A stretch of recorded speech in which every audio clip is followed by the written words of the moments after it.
ดีมื้อนี้ก็มาวัดควายแดงพักผ่อนหย้อนอารมณ์พี่น้องมาขอพระขอพรวัดควายแดง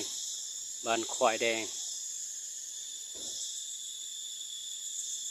คนร้ายนะขนาดบ่แม่นมือวันเสาร์อาทิตย์ได้เนี่ย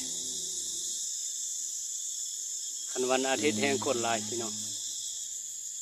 เขามาเที่ยวมาชม